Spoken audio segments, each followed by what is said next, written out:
What's going on, boys? Hey, y'all know me, still the same OG with Full Send MMA with South Africa's finest, I might say, in the UFC.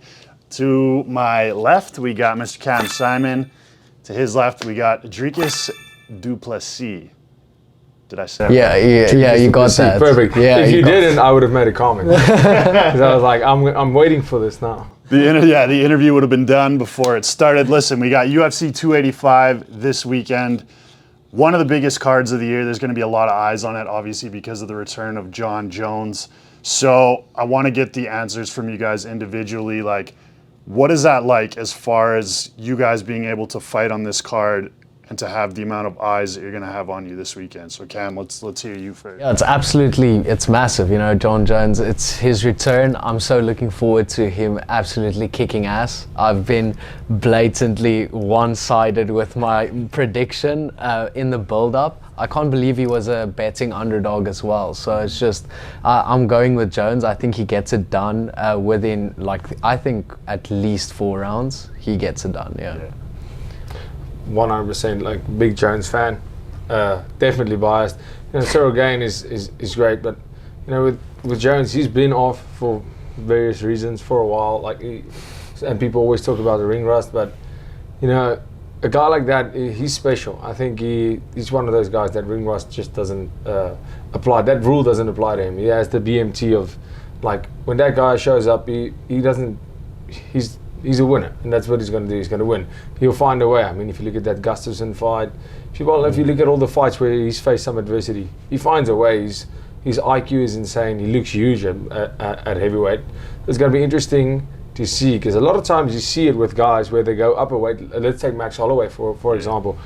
He has the cardio of he's insane cardio. He's output everything, but once he goes up to lightweight, we saw him against Poirier. Almost, after 3 rounds, he slows down because he's not used to walking with that weight. With Jones right now, he had so much time to get used to training, walking around, and carrying that weight. And I think we're gonna see the same Jones, just with a bigger frame, and nobody wants to fight that. For sure, yeah, for sure. Now, you guys, they talk about people making impacts quickly in the promotion and drawing eyes to them. You guys have come up real quick. You know what I mean? First of all, Cam, I remember seeing you last year. You fought one half of the twin brothers, yeah. Josh Wong Kim, and there was a lot of hype between these two brothers. You know what I mean? You were the betting underdog, and I mean, you being so young, what are you, 22 years old now? Yeah, 22. And you go in and you beat a guy like Josh Wong Kim, and then Dricus, obviously we were talking earlier about, when you came on the scene on the McGregor card with the victory over Trevin Giles, then all of a sudden you get a fight against, you have a couple between that, but then you get a fight against Darren Till. You get the big stage, you get to talk a little shit on the mic to Darren Till. All of a sudden you guys are, known people in the UFC. So Cam, first I want to ask you, because there's been a lot of hype on Raul Rosas Jr. being 18 or 19, but bro, you're only 22 as well. So I feel like people should be getting to know your name as well, right? Yeah, 100%. I think they did me dirty with the Contender Series contracts being handed out, because I was the youngest for about a week. Yeah. And then, he came onto the scene. But I'm gonna let my work, do the talking. I'm here. If there's ever a reason to let two guys fight, Yeah, you 100%. Yeah, absolutely. Yeah. And I do think that fight will inevitably happen. I think they'll look to give him easier fights, I must say. It's all respect to Perrin, but I saw him at the PI. He didn't look like he was really in the fight itself, and you could see that in his performance as well. So they're gonna look to build him. I'll look to build my own career, and we'll definitely meet each other in the future. Yeah. And then Dricus, last year when you got to sit on the stage and talk a little trash with Darren Till, what was that like? Had you been envisioning that your whole career, or was it okay, I'm here, I'm just gonna capitalize on this moment right now? Oh, a big thing for me, we saw a completely different Darren Till. It was actually kind of weird, because I was oh, well, finally, I'm getting somebody that's gonna talk some smack to me. Yeah. And Darren Till, he was very respectful, and I'm always I'm keen for whichever way it goes. I'm trying to be as authentic as possibly can when I get on there, whether it's smack talk, whether it's you know, if you respect me, I'm going to respect you. If you try and smack talk, well, let's go. Let's see how that ends up.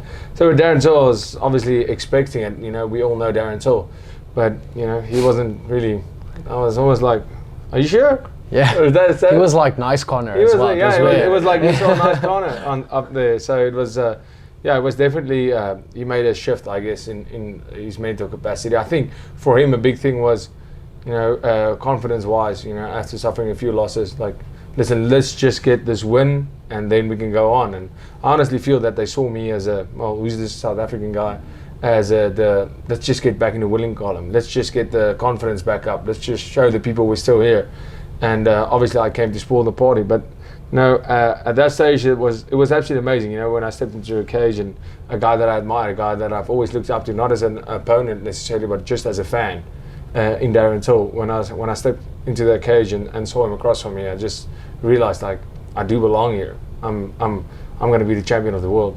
I want to switch gears now because I want to know if you guys have any gym stories you can tell me, like something crazy that happened in the gym, or like an inside joke, or just something that consistently goes on in the gym. That I have a great story.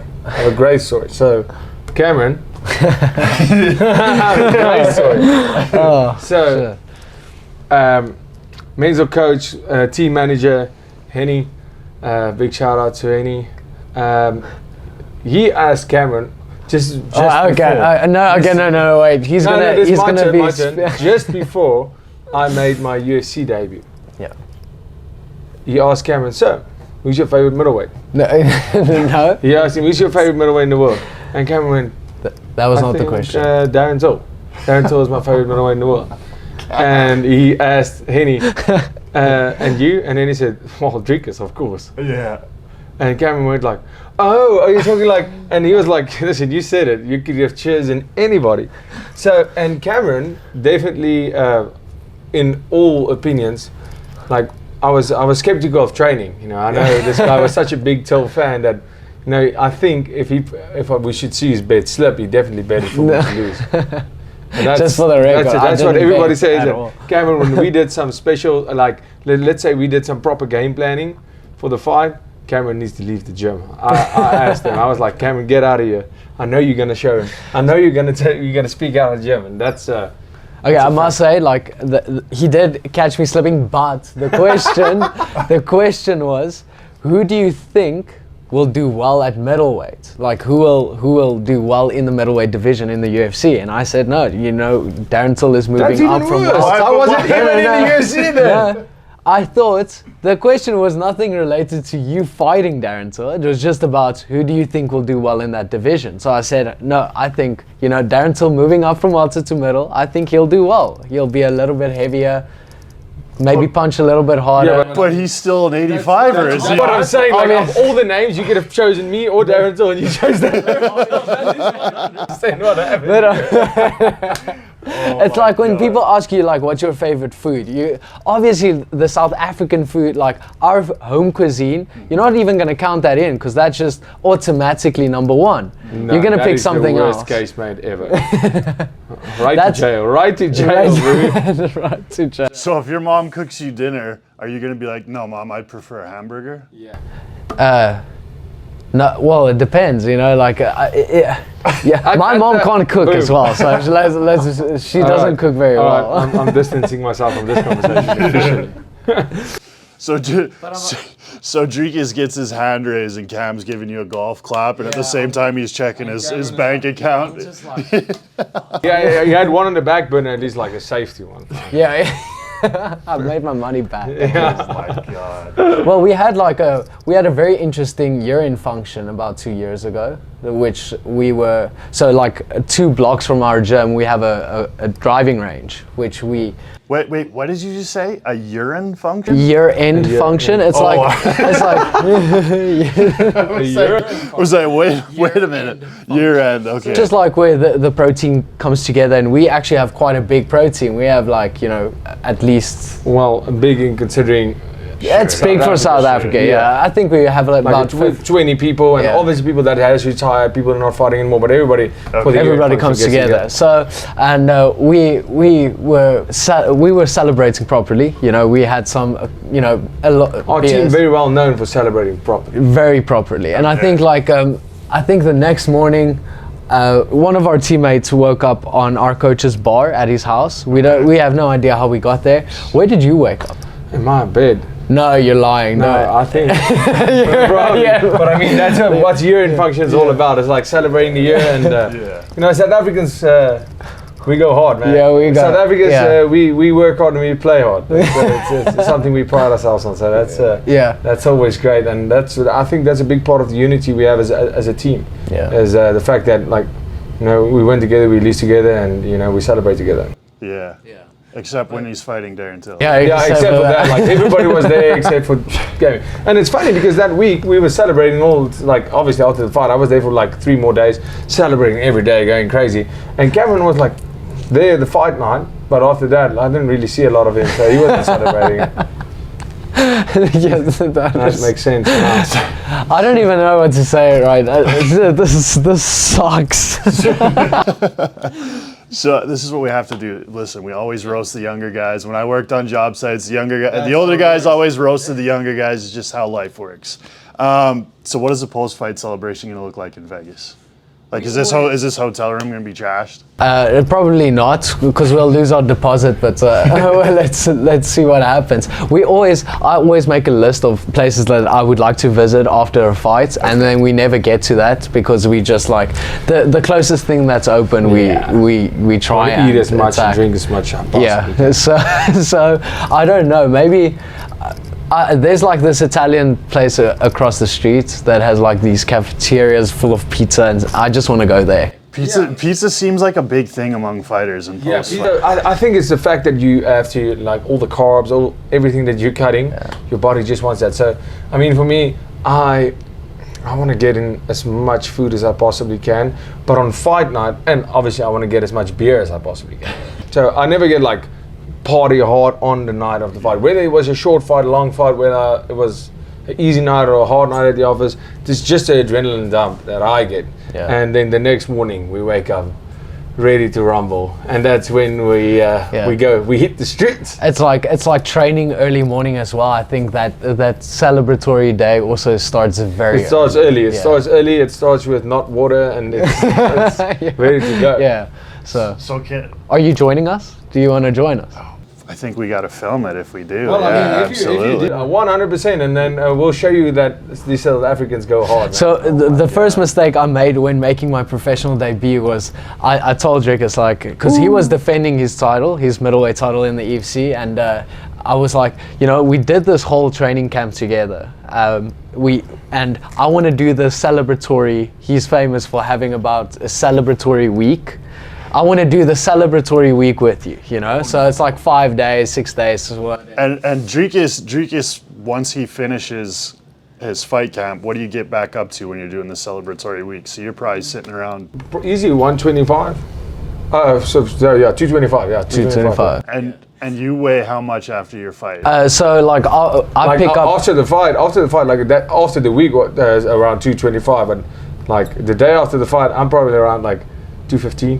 So basically what I'm getting at is you as a 135er is going to try and compete with a guy drinking that's 200 pounds. Our manager said to him, listen, you don't know what you're saying right now. Yeah, he did give me a disclaimer, like, all right. But I just wanted to experience, like, not go drink for drink, just like party with him.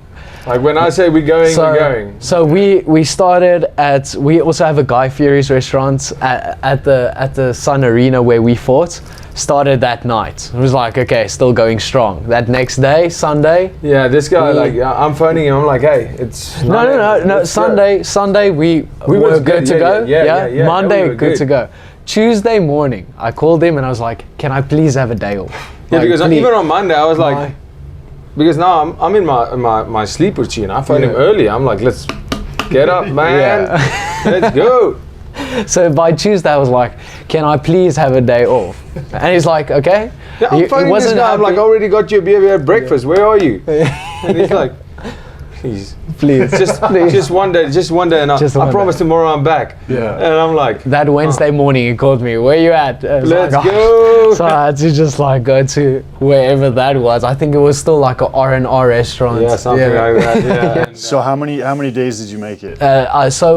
we made it through. We made it through a week, but I had one day off. So Yeah. that was. Like how were you able to do that though? Because like a week straight of just partying. Well, basically a lot of meditation and. it's all about the just mental strength. Listen, we ain't quitters. Yeah. That's also the thing. Like if you set your goals and you have to keep up with them, that. if you quit once, your brain gets used to it. Wow. Okay. We might be in for. You might be in for some good footage. Come what? Yeah. Sunday morning. 100%. Sunday or Monday, I guess. When do you leave? footage. Or terrible, yeah. Yeah. Camera might be fucking shaking. Because last time we were with in December, that was a terrible idea. Our flight was at like 7. Yeah, 7. So in we the had morning. to be at the airport at 5. When they left for the airport, You was still. because the first flight is local, so they have to be there at 6. Yeah. They phoned me when they left the hotel at 5, and my phone rang, and I was like, "What?"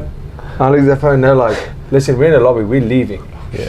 And I was like, "What? You guys are leaving?" And he still needs to drop off a rental car. I have a as rental well, car, which so- you have to take it all the way. Like you can't it's not at the airport. So I was like, "What?" Still completely smashed. I only got in at like 4, so I'm like packing my stuff, getting the rental car there, and as Getting the rental car there, meaning someone else drove the car. You know, Yes, it wasn't like absolutely. Not me. yeah. But we get on the bus coming back to the airport, and everybody was like, they're definitely missing this flight. 100%. And I get to that airport and I miss my. You still had a beer in your hand. as well. Yeah, 100%. And I was like, okay, that's it. We're not doing the flights that early again. So we're flying out at like 11. So which you is have much like a better. day and a half to party with us. Oh my god. Yeah. 100. You have to go at least once. Full Send MMA is going to be introduced to the ways of South African partying. Yeah. I'm ready. I'm ready for it. I might not be able to keep up, but I'm at least going to get the footage of it. Yeah, definitely, and we need to send that footage to your bosses as well, because no one goes as hard as we do in South Africa. Yeah, so. we go hard on it. Yeah. And my brother and best friends arriving at the airport in about an hour. Yeah. That's going to be amazing. Oh man, that's the party. That's yeah, 100%. it's definitely. All right, boys. Before we get out of here, I want you guys can just go off, talk about your fights this weekend, and to people that might not know you guys, just introduce yourself to the Full Send MMA fan base. Let them know why we should follow you guys. I mean, if that fucking partying story wasn't good enough already. But yeah, you go first, Cam. Yeah. Just shout out everybody at Full Send MMA, and I mean, I could tell you enough myself. This kid's only 22 years old. He's going to be a stud. And my boy Dricus over here on the come up. He's my favorite 185 pound. Thank you so much. Thank you. But yeah, Cam, you go ahead. Yeah, thank you guys so much for watching. Cameron, MSP, Saaiman, wherever you guys are on social media, you can find me there. And just like the contender series, just like the debut, I'm going to be looking for another finish as well. And this time I'm looking for another bonus, because that's fun, getting bonuses. So Not the worst. just tune in UFC 285, where my second favorite middleweight, Dricus, is also going to be fighting. No, we're gonna absolutely crush it, and I can't wait. Yeah, I mean, basically said it all. I'm entering that top 5. I said it. I said I would be in the top 5 within 5 fights, and here we are. After this, I'll fight for a number 1 contender spot. Whoever is at the top, then I'm not picking opponents. Never picking opponents. I'm there. I had an amazing camp. Back to like just 2-3 events after the December fight, and all the respect in the world to Brunson, but I'm helping with the decision to retire. And thank you all the guys for all the love. I mean, every time I walk out there, I get a little bit more love from the American crowd, and I really appreciate it. Everybody back home in South Africa, love you guys, and thank you for the amazing support. Awesome, boys. Good way to end it. Hey, as always, y'all know me. Still the same OG. Make sure you like, comment, subscribe. See y'all at the after party.